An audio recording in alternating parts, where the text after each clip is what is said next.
నేటి భక్తి సమాచారానికి స్వాగతం, నమస్కారం. నేటి ఆలయ దర్శన విశేషాలను గమనిద్దాం.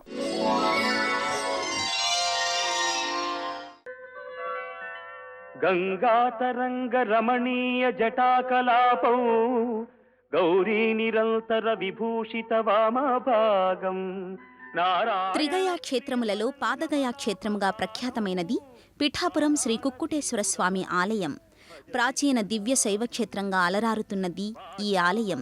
ఈరోజు భక్తి సమాచారంలో పిఠాపురం పాదగయా క్షేత్రం శ్రీ పురుహూతికా శక్తిపీఠం సంసేవనం చేద్దాం. తూర్పుగోదావరి జిల్లా పిఠాపురం పలు ఆలయాలకు నెలవు. పాదగయా క్షేత్రంగా ప్రసిద్ధి పొందిన శ్రీ కుక్కుటేశ్వర స్వామి ఆలయం ప్రాచీన ప్రాశస్త్య ఆలయం. గయాసురుని కోరిక మేరకు శ్రీ కుక్కుట లింగమూర్తిగా ఆవిర్భవించిన స్వయంభూ లింగమూర్తిని ఇక్కడ మనం దర్శించవచ్చు. విశాఖపట్నం రైలు మార్గంలో ఈ ఆలయం ఉన్నది. వారాణసీపురపతిం భజ విశ్వనాథం. శీతాంశుశోభిత కిరీట విరాజమానం హాలేక్షణానల విశోషిత పంచబాణం. నాగాధిపారచిత భాసుర కర్ణపూరం వారాణసీపురపతిం. పరమశివుడు కోడి రూపం దాల్చి శ్రీ కుక్కుటేశ్వర స్వామిగా కొలువు తీరి ఉండడానికి ఒక పురాణ గాథ ఉన్నది. కృతయుగంలో గయాసురుడు అనే విష్ణు భక్తుడు తపస్సు ఆచరించాడు. అతని తపస్సు మెచ్చిన విష్ణుమూర్తి ఏ వరం కావలెనో కోరుకొమ్మనగా, దేవా, ఈ పృథివీ మండలం మీద ఉన్న అన్ని పుణ్యతీర్థముల కన్నా నా దేహము పవిత్రమగునట్టు అనుగ్రహించుము అని వరము కోరుకున్నాడు. విష్ణుమూర్తి అందులకు తథాస్తు అన్నాడు. పదవీచ్యుతుడైన ఇంద్రుడు త్రిమూర్తుల కోసం తపస్సు చేశాడు. ఇంద్రుడి తపస్సు మెచ్చిన త్రిమూర్తులు ప్రత్యక్షమై ఏమి వరం కావలనో కోరుకోమనగా, గయాసురుణ్ణి సంహరించి నాకు త్రిలోకాధిపత్యమును దేవతలకు ఎవరి అధికారములు వారికి ఇప్పించమని కోరుకున్నాడు. త్రిమూర్తులు అట్లే అని వరము ఇచ్చారు. ఉపేరతించ సునివార్య మనస్సమాధౌ ఆదాయ హృత్కమల మధ్యగతం ప్రవేశం వారాణసీపురపతిం భజ విశ్వనాథం.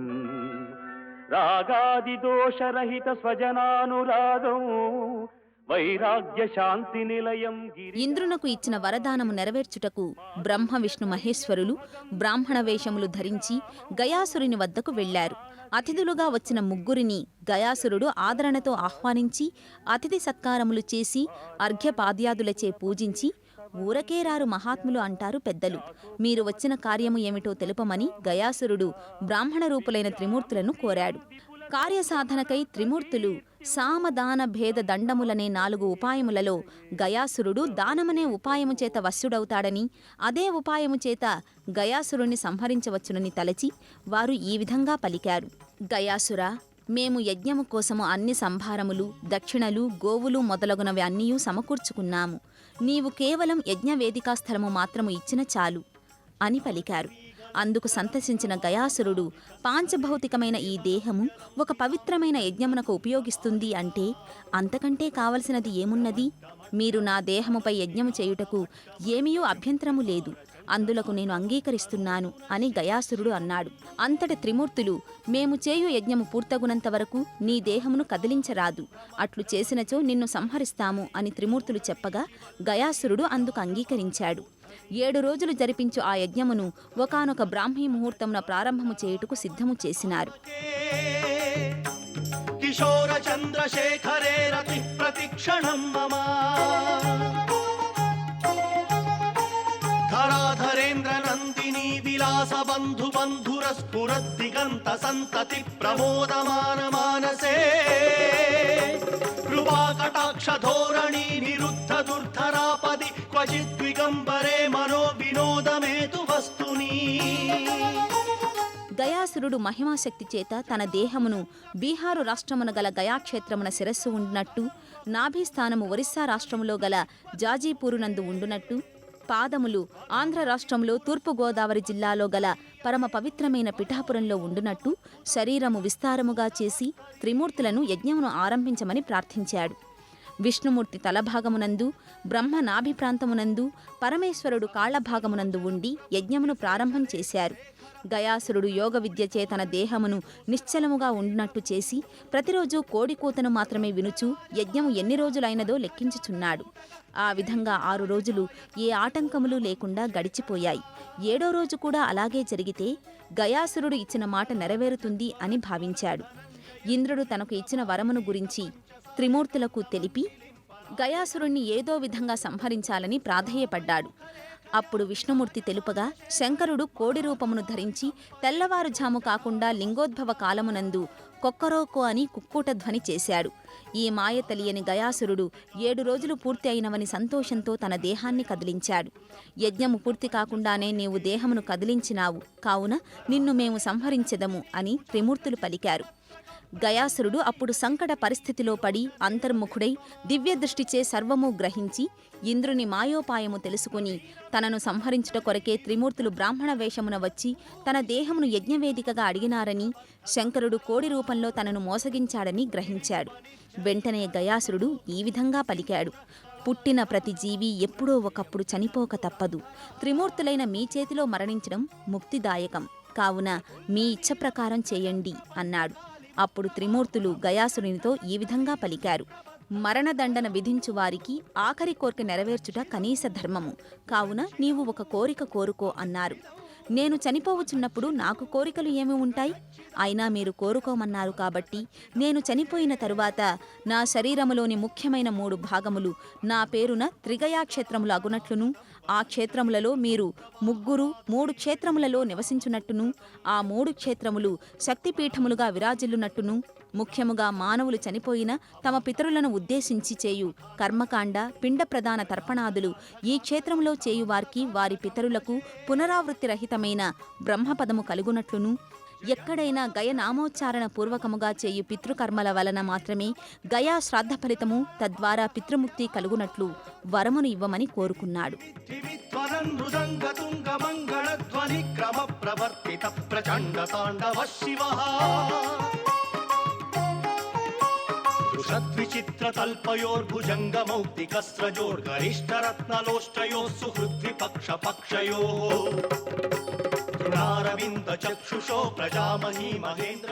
త్రిమూర్తులు అట్లే అని వరములు ఇచ్చి గయాసురుణ్ణి వధించి అతనికి ముక్తిని ప్రసాదించారు. వారిచ్చిన వరదానము వలన త్రిగయాక్షేత్రములు ఏర్పడినవి. అవి శిరోగయ, నాభిగయ, పాదగయ. ఇక్కడ ఈశ్వరుడు ప్రధాన దైవము. సర్వలోక శుభంకరుడైన శంకరుడు స్వయంభవమూర్తి అయి శ్రీ కుక్కుట లింగేశ్వర స్వామిగా ఈ క్షేత్రమందు విరాజిల్లుచు భక్తకోటిని అనునిత్యం అనుగ్రహించుచున్న దివ్య స్ఫాటిక లింగమూర్తి శ్రీ స్వామివారు భక్తుల పాలిట కల్పతరువుగా ప్రసిద్ధి చెందినారు.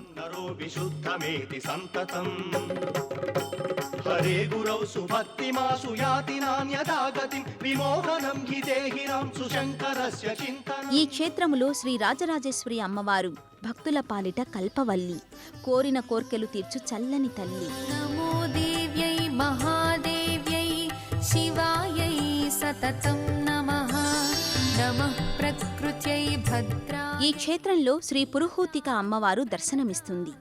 గయాసురుడికి వరం ప్రసాదించినట్టుగా త్రిగయలలో పాదగయ శక్తిపీఠం ఉన్నాయి.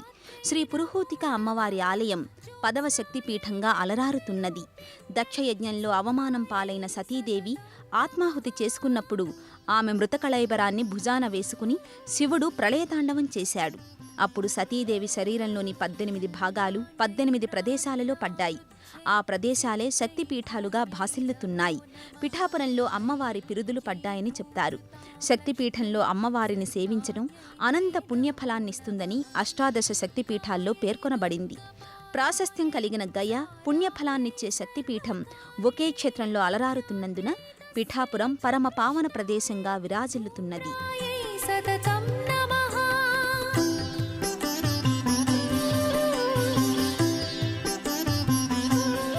ఈ క్షేత్రంలో మరో విశేషం శ్రీ దత్తాత్రేయస్వామి జననం. సాక్షాత్తు దత్తాత్రేయస్వామి శ్రీపాద శ్రీవల్లభస్వామి నామంతో ఇక్కడ జన్మించారు. గయా క్షేత్రంలో శ్రీ దత్తాత్రేయుని ఉప ఆలయం కూడా కలదు. దత్తాత్రేయుని అన్ని అవతారమూర్తులను దర్శించవచ్చు. భుక్తిని ముక్తిని ప్రసాదించే శ్రీ కుక్కుటేశ్వర స్వామి, సత్సంకల్పాన్ని సంకల్ప సాకారానికి కావలసిన శక్తియుక్తుల్ని ప్రసాదించే శ్రీ పురుహూతిక అమ్మవారు, అవతార పురుషుడు జగద్గురువు శ్రీ దత్తాత్రేయ స్వామి, ఇంకా సకల దేవతలు ఒకే చోట కొలువై ఉన్న పావన క్షేత్రం ముక్తిధామం పిఠాపురం శ్రీపాద గయాక్షేత్రం. వందే పన్నగభూషణం మృగధరం వందే పశూనాం పతిం వందే సూర్యశశాంకవన్నినయనం వందే ముకుందప్రియం. కర్నూలు జిల్లా శివాలయాలు, శివభక్తులు, శివనామ స్మరణతో భాసిల్లుతున్నది. శ్రీశైలం, మహానంది వంటి ప్రముఖ పుణ్యక్షేత్రాలతో పాటు నల్లమల అడవిలో అలరారుతున్న అపురూప శివాలయాలు ఉన్నాయి. అటువంటి అపురూప శివాలయాలలో ఒకటి ఓంకారం శ్రీ గంగా ఉమా సమేత ఓంకార సిద్ధేశ్వర స్వామి దేవస్థానం. కర్నూలు జిల్లా నంద్యాల ఆత్మకూరు మార్గంలో వెలుగోడు గ్రామం నుండి కొంత దూరం లోపలికి ప్రయాణించి ఈ ఆలయం చేరుకోవాలి. నంద్యాల వెలుగోడు వరకు బస్సు సౌకర్యం కలదు. అక్కడి నుండి ప్రైవేటు వాహనాలలో ప్రయాణించి ఆలయాన్ని సందర్శించవచ్చు. మనోబుద్ధ్యహంకార చిత్తాని నాహం న చ శ్రోత్ర జిహ్వే న చ ఘ్రాణనేత్రే న చ వ్యోమ భూమిర్న తేజో న వాయుః చిదానందరూప శివోహం శివోహం చిదానందరూప శివోహం శివోహం శివోహం శివోహం శివోహం శివోహం.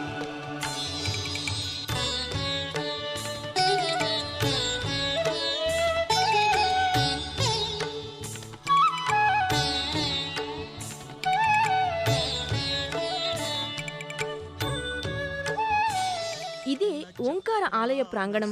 సువిశాల ప్రాంగణంలో ఆలయ గోపురాలు, ప్రాకారాలు, మండపాలు ఉన్నాయి. ప్రాచీన కట్టడాలకు నవీన హంగులు దిద్దుతున్నారు. ప్రాంగణంలో ఒక కొలను కలదు. ఈ కొలనులో స్నానమాచరించి అంతరాలయం చేరుకుంటారు. చిన్న అంతరాలయంలో చిన్న గర్భాలయం కలదు. ఇదే స్వామివారి గర్భాలయం. పరమశివుడు శ్రీ గంగా ఉమా సమేత ఓంకార సిద్ధేశ్వర స్వామి నామంతో ఇక్కడ కొలువుతీరి ఉన్నాడు. శివోహం శివోహం శివోహం శివోహం.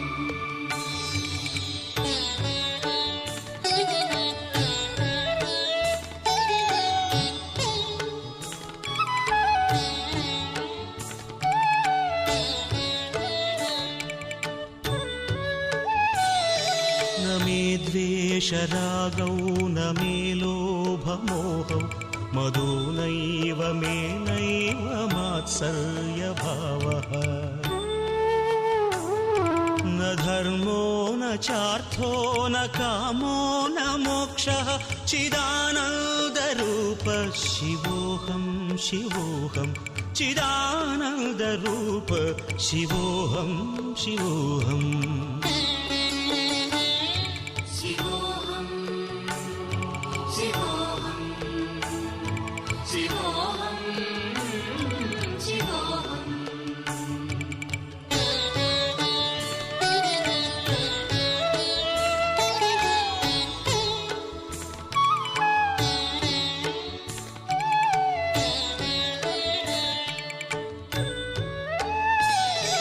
న పుణ్యం న పాపం న సౌఖ్యం న దుఃఖం న మంత్రో న తీర్థం న వేదా న యజ్ఞాః అహం భోజనం. బహు ప్రాచీనమైన ఈ ఆలయం నిర్మింపబడిన కాలం, చరిత్ర, స్థల పురాణం తెలిపే ఆధారాలు లేవు. కానీ స్వామి ఇక్కడ స్వయంభూగా వెలిసాడని చెప్తారు. ఈ ప్రాంతమంతా ప్రశాంతతకు నెలవుగా ఉన్నందున ఇక్కడ సప్తఋషులు తపస్సు ఆచరించి స్వామిని సేవించినట్లు ఒక గాథ ప్రాచుర్యంలో ఉన్నది. ఋషులచే సేవింపబడినందున స్వామి మహామహిమాన్విత స్వామి అని, స్వామిని శరణు వేడితే శీఘ్రగతిన వరాలు కురిపిస్తాడని భక్తుల ప్రగాఢ విశ్వాసం. స్వామి ఆలయం చుట్టూ బేసి సంఖ్యలో ప్రదక్షిణలు చేసిన మనోభీష్టాలు నెరవేరుతాయి. సంతాన ప్రాప్తి కోసం వేడుకునేవారు కొలనులో స్నానమాచరించి స్వామిని అభిషేకంతో సేవిస్తే సంతానం ప్రాప్తిస్తుందని ప్రతీతి. సౌరాష్ట్రదేశే విశదేతి రమ్యే జ్యోతిర్మయం చంద్రకళావతంసం భక్తి ప్రదానాయ కృపావతీర్ణం తం సోమనాథం శరణం ప్రపద్యే తం సోమనాథం శరణం ప్రపద్యే.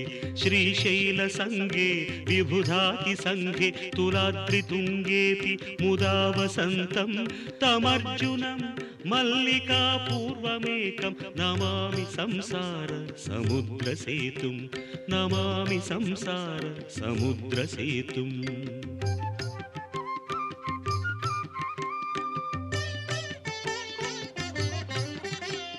అవంతికాయాం విహితావతారం ముక్తి ప్రదానాయ చ సజ్జనానాం అకాల మృత్యోః పరిరక్షణార్థం వందే మహాకాళ మహాసురేశం వందే మహాకాళ మహాసురేశం.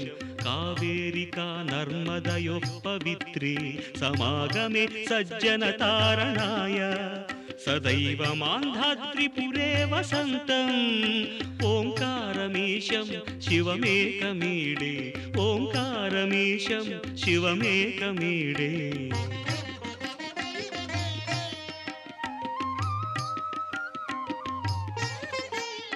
పూర్వోత్తరే ప్రజ్వలికానిధానే సదా వసంతం గిరిజాసమేతం సురాసురారాధిత పాదపద్మం శ్రీవైద్యనాథం తమహం నమామి శ్రీవైద్యనాథం తమహం నమామి.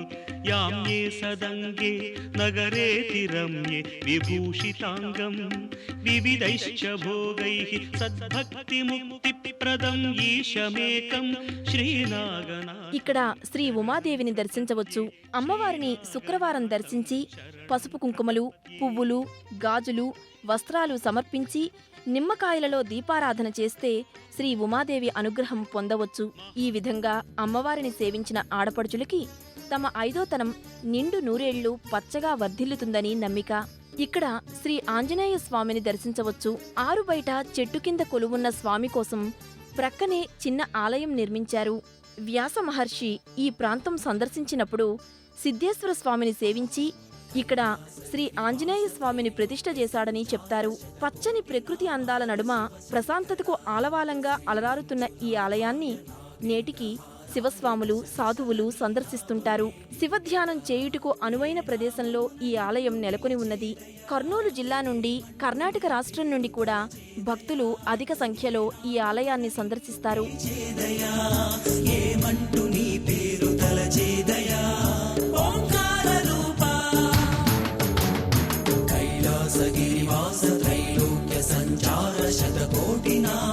శివశంకరా శ్రీమంజునాథాయ నాగేంద్రహారాయ దశ దిశల నీ నామమే నిండెరా.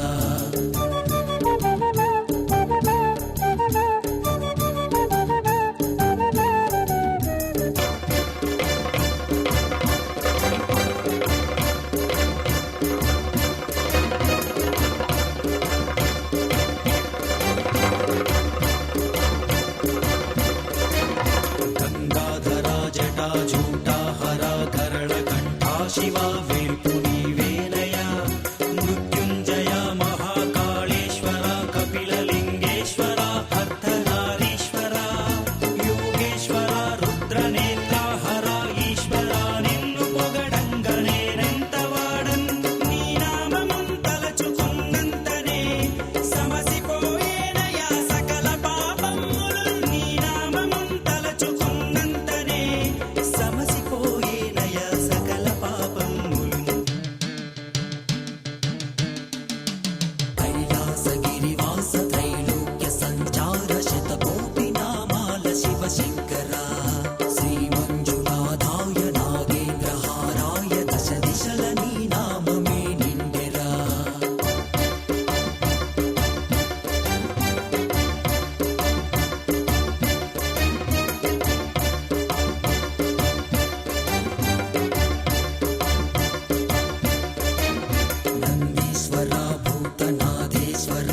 ఓంకారలింగేశ్వర భవానీ శంకర కాళహస్తీశ్వర త్రినేత్ర హర హర శాంభవి శంకర మునీంద్ర సురవర జంగమై అణువణువు పరమేశ్వరుడి ఉనికిని ప్రతిబింబించే ఓంకార క్షేత్రం ఓ అపురూప శైవ క్షేత్రం.